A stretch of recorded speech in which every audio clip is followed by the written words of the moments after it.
औज़ुबिल्लाहि मिनश्शैतानिर्रजीम बिस्मिल्लाहिर्रहमानिर्रहीम। First year physics Karachi board science के तमाम स्टूडेंट्स को खुशामदीद in the continuation of MCQs packages from previous papers. मैं अब आपके सामने PCHS गवर्नमेंट गर्ल्स कॉलेज का पेपर जो इस साल हुआ है फिजिक्स का प्रीलियम पेपर, इनके MCQs को लेकर हाजिर हुआ हूँ, इस उम्मीद के साथ कि आप लोग पुरअतमाद अंदाज में अपने एग्ज़ाम की तैयारी कर रहे होंगे और MCQs का पोर्शन 33 मार्क्स का है उसको अहमियत दे रहे होंगे। आइए बग़ैर टाइम ज़ाया किए अपने आज के सिलसिले का आगाज़ करते हैं।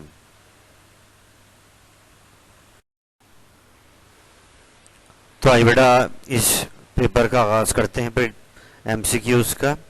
पहला MCQ आपके सामने आ रहा है, electron volt is the unit of. बड़ा बहुत सिंपल है, इलेक्ट्रॉन वोल्ट ये एनर्जी का ही यूनिट है, बहुत छोटा यूनिट है कि इलेक्ट्रॉन वोल्ट बराबर होता है 1.6 एक्सपोनेंशियल माइनस 19 जूल के। तो यहाँ पर ऑप्शन करेक्ट होगा एनर्जी, इसको याद रखिए। आगे बढ़ते हैं, एंगुलर वेलोसिटी की डायमेंशन मांग रहा है। एज यू नो इसका फॉर्मूला होता है ओमेगा का theta upon time. Theta dimension less है, थीटा की डायमेंशन नहीं होती, तो थीटा ऊपर आ रहा है, टाइम नीचे आ रहा है, तो ऊपर खाली 1 रह जाएगा, नीचे वाला टी ऊपर जाके माइनस का 1 हो जाएगा। तो ओमेगा की डायमेंशन आ रही है टी की पर -1, इसको याद रखिए। अगली ब्लैंक आ रही है कि when a falling object reaches a speed where the force of resistance equal to the its weight then, यानी यहाँ पर ये बात कर रहा है फ्लूइड फ्रिक्शन का टॉपिक, स्टोक्स लॉ जो हमने पढ़ा था वहाँ पर आपको याद होगा कि एक टर्म आई थी टर्मिनल वेलोसिटी। ये जब अचीव होती है जब अपवर्ड और डाउनवर्ड फोर्स इक्वल हो जाती हैं। तो यहाँ ये वही सिचुएशन आ रही है कि जब वो फ्लूइड मूव कर रहा है और ऐसी स्पीड पहुँच गया जहाँ पर रेजिस्टेंस जो एयर की है और जो उसका अपना वेट है वो दोनों इक्वल हो गए, तो अब इसने गेन कर ली है एक ख़ास वेलोसिटी जिसको हम कहते हैं टर्मिनल वेलोसिटी। तो इसको याद रखिए। आगे बढ़ते हैं, यहाँ पर बस ये समझ लें कि आप फ्लूइड की बात नहीं हो रही मगर फॉलिंग ऑब्जेक्ट की जो बात हो रही है ना, तो फॉलिंग ऑब्जेक्ट में डाउनवर्ड फोर्स और अपवर्ड फोर्स इक्वल अगर हो जाएं तो वहाँ पर वो टर्मिनल वेलोसिटी को गेन कर लेगा। आगे बढ़ते हैं जी, ये न्यूमेरिकल हमने किया था जहाँ पर रेंज की वैल्यू अगर हाफ हो जाए, अगर हाफ हो जाए तो वो किस एंगल पर होगी। तो एज यू नो आपके पास जो रेंज है वो 45 के एंगल पे मैक्सिमम होती है और ये मांग रहा है मैक्सिमम का हाफ। तो न्यूमेरिकल आपने किया था 15 डिग्री पर रेंज मैक्सिमम का हाफ हो जाती है अपनी, तो ये एंगल याद रखें आप। अगला ये MCQ है, एरिया ऑफ ट्राइंगल का फॉर्मूला मांग रहा है।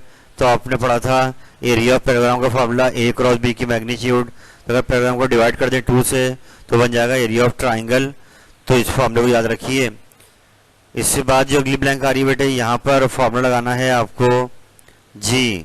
यहाँ पर अगर आप देखें तो आपको वेव की लेंथ गिवन है, यानी लैम्डा दिया हुआ है, आगे इन्होंने यहाँ पे टाइम पीरियड दिया हुआ है और वेव की स्पीड मांग रहा है। तो यहाँ यूँ ले लें कि फॉर्मूला जो था आपके पास जी, इसको यहाँ पर आपको वेव लेंथ दी हुई है, लैम्डा आपको गिवन है और एक फॉर्मूला होता है S इक्वल टू VT। तो अगर हम उसको देखें तो जो वेव लेंथ है वो 20 सेंटीमीटर 0.2 हो जाएगी, तो ये आपकी S हो गई। और क्योंकि आपको क्या निकालना है, वेव की स्पीड V निकालनी है, तो आप टाइम को डिवाइड में ले आएंगे, 0.2 को 2 से डिवाइड कर 0.1, यानी ये इसलिए ये वाला ऑप्शन करेक्ट है। यानी यहाँ पर लगाएगा formula S equal to VT, बस ये याद रखिए आप। आगे बढ़ते हैं जी, ग्रेविटेशनल पोटेंशियल एनर्जी ये सिंपल वही होती है mgh, इसका फॉर्मूला है। तो mL²T-2 इसकी डायमेंशन है, इसको याद रखिए। आगे बढ़ते हैं, तो बेटे आगे बढ़ जाते हैं। PCHS कॉलेज के प्रीलिम्स को हम लेके चल रहे हैं और ये चैप्टर 10 से MCQ आ रहा है यहाँ पर कि in case of short sightedness the image of an object is formed, यानी यहाँ ही कह रहे हैं आपसे कि शॉर्ट साइटेडनेस में इमेज जो बनता है वो कहाँ बनता है। तो इसके लिए याद रखें, जिसको शॉर्ट साइटेडनेस हो जाती है उसको हम कॉन्केव लेंस देते हैं ताकि वो डाइवर्ज करें, लेंस उसको हेल्प करे और इमेज दूर बने। तो ये याद रखें, रेटिना से पहले ही बन जाता है इन फ्रंट ऑफ रेटिना। यानी एग्जाम में ऐसा हो सकता है, अगर यहाँ पे शॉर्ट साइटेडनेस आए तो फ्रंट ऑफ रेटिना, और फार साइटेडनेस आए तो बिहाइंड द रेटिना। इस बात का रखिए, अगर फार आता है तो बिहाइंड द रेटिना, शॉर्ट आता है तो इन फ्रंट ऑफ रेटिना। हम चलते हैं अगले एमसीक्यू पर। एब्सोल्यूट पोटेंशियल एनर्जी, तो एब्सोल्यूट पोटेंशियल फार्मूला चैप्टर 7 में है और ये पहला ही ऑप्शन करेक्ट है, -G MEM/R। इसको बस याद रखें आप लोग। बढ़ते हैं आगे जी। A body is moving up a frictionless inclined plane, यानी surface at angle of 45 degree. तो यहाँ ध्यान रखिएगा बेटा, अगर के लिए एमसीक्यू आता है तो अगर डाउनवर्ड आ रहा होगा तो एक्सेलरेशन प्लस में होगी, अपवर्ड जाएगा तो माइनस में होगी। तो यहाँ पे अपवर्ड जा रहा है, फॉर्मूला वही लगेगा, -G sin theta, G 9.8, angle 45 लिया, साइन मल्टीप्लाई करें तो -6.93। ये ऑप्शन करेक्ट है। बढ़ते हैं आगे। K dot I cross J, सबको पता है कि I क्रॉस J K होता है और K डॉट K क्या होता है, 1। आगे बढ़ते हैं। फिजिकल क्वांटिटी जो कि एंगुलर एक्सेलरेशन प्रोड्यूस करती है, इसको हम टॉर्क कहते हैं। हाँ 13 जरा देखिएगा आराम से। Relative intensity for the sound of a jet engine is 10⁻13। Intensity level बताइए। तो बॉयज परेशान ना हो तमाम स्टूडेंट्स के बेटा, यहाँ पर ये चैप्टर 8 में एक जगह पर इंटेंसिटी लेवल के ऊपर एक फॉर्मूला है, यहाँ लॉग लगता है मेरे बेटे, लॉग। तो अब यहाँ पर इन्होंने डेसिबल में 10 होता है, तो 10 log I/I0 का एक फॉर्मूला है इंटेंसिटी निकालने का।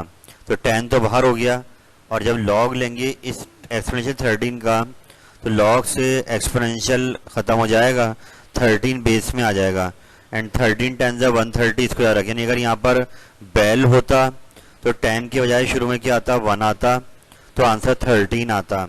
यहाँ डेसिबल है तो शुरू में क्या आ रहा है, 10, और आगे log I/I0 वो रेशियो हमें दी हुई है 10⁻13। तो यूं इसका आंसर है 130। फिलहाल इसको याद रखें। अगली ब्लैंक तो हमने देखी हुई, दो convex lens same focal length की हों, कंबाइंड कर दिया तो जो कंबाइंड फोकल लेंथ बनेगी वो f/2 बनती है। ये आप थ्योरी में पढ़ चुके हैं।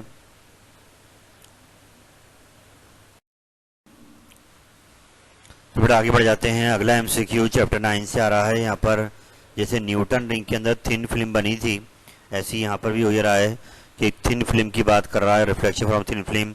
डिस्ट्रक्टिव इंटरफेरेंस के लिए कंडीशन पार्ट डिफरेंस क्या होगी।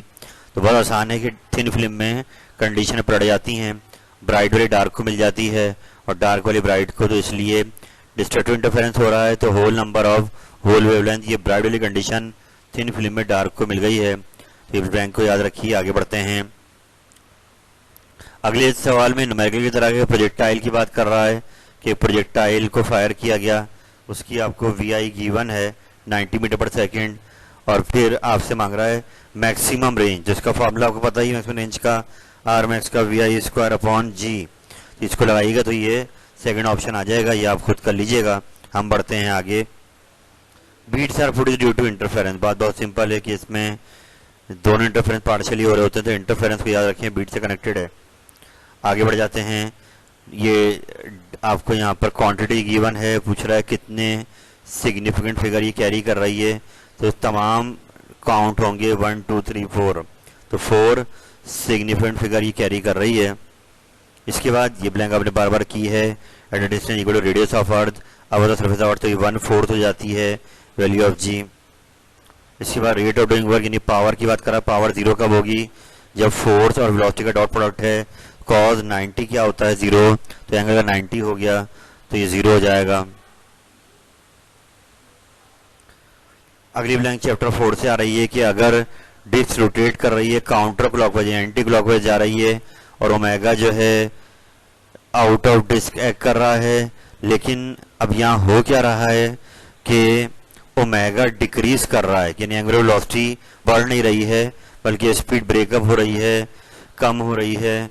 तो इस सूरत में ओमेगा और अल्फा की डायरेक्शंस कैसी होंगी। तो याद रखें बेटा, जब स्पीड इंक्रीज करेगी तो दोनों पैरेलल होंगे, लेकिन जब स्पीड डिक्रीज करेगी दोनों की डायरेक्शन एंटी पैरेलल यानी अपोजिट होगी।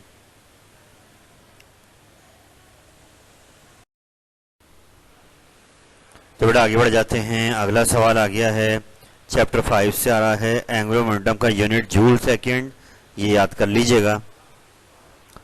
अगला सवाल भी चैप्टर 5 से आ रहा है, centre of mass system particle, ये सेंटर ऑफ मास की जो प्रॉपर्टी दी हुई हैं कॉन्साइड कर जाता है सेंटर ऑफ ग्रेविटी से अगर फील्ड यूनिफॉर्म हो, इसको याद कर लें। ऐसे ही दो फोर्सेज जो इक्वल इन मैग्नीट्यूड हैं उनका रिजल्टेंट भी उनके इक्वल हो सकता है, ये हमने न्यूमेरिकल भी किया था जब एंगल होता है 120 डिग्री दोनों फोर्सेस के बीच में। अगला ये सवाल है, इसको तो बेटा आप खुद सॉल्व कीजिएगा, ये न्यूमेरिकल की तरह का है कि starting from rest fall freely in 1 second. तो ये एस मांग रहा है, तो इसको हम वैसे अगर कर लेते हैं कि हम सेकेंड इक्वेशन इस पर लगाएं तो वी आई 0 हो गया है प्लस हाफ जी 9.8 4.9 और टाइम हमें दिया 1 सेकेंड। तो बेटा 4.9 मिनट पहला ही ऑप्शन इसका करेक्ट है, ये आप लोग कर लीजिएगा। अच्छा यहाँ पर मैं ज़रा पेन लेकर जो है इसको पहले आपके लिए निशान लगा देता हूँ ताकि बाद में प्रॉब्लम ना आए कि ये पहला ही ऑप्शन 4.9 मीटर वाला ये आपका करेक्ट है। अच्छा जी, वापस अपने काम पर आ जाते हैं जो हम काम कर रहे थे नंबर 26 पर। Converging lens give divergent rays, यानी कॉन्वेक्स लेंस बिहेव करने लगता है लाइक कॉन्केव लेंस कब, जब आप ऑब्जेक्ट को फोकस के अंदर रख दें, यानी पी का जो डिस्टेंस है वो फोकल लेंस से क्या हो जाए कम हो जाए, तो वो कॉन्वेक्स लेंस के सामने भले से आपने रखा हुआ है ऑब्जेक्ट को और वो बिहेव करेगा convex lens like diverging lens concave lens. नीचे हमें डिवाइसेस के नाम दिए हुए हैं, deflection grating interferometer Newton, I think Newton ring है आगे, ये सही कर लीजिएगा न्यूटन रिंग है, मैं यहाँ लिख भी देता हूँ, चलें पेन लेकर जी, ये न्यूटन रिंग की बात हो रही है यहाँ पर।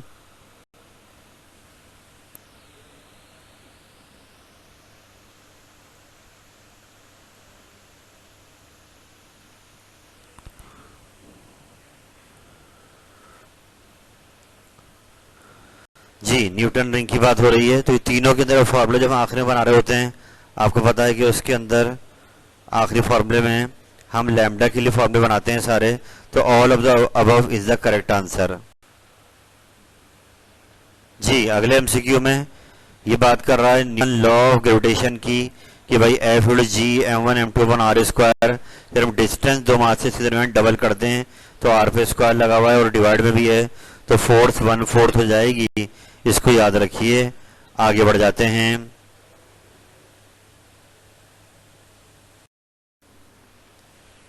तो बेटा आगे बढ़ जाते हैं। अगला एमसीक्यू पास्ट ईयर में आ चुका है कि जब बॉडी को हम वर्टिकली अपवर्ड थ्रो कर रहे हैं जी, तो ग्रेविटेशनल फील्ड जो उस पर वर्क कर रही है वो कैसा होगा, तो नेगेटिव होगा, ऊपर जाएगा जी अपोजिट डायरेक्शन में कर रहा है तो नेगेटिव वर्क होगा।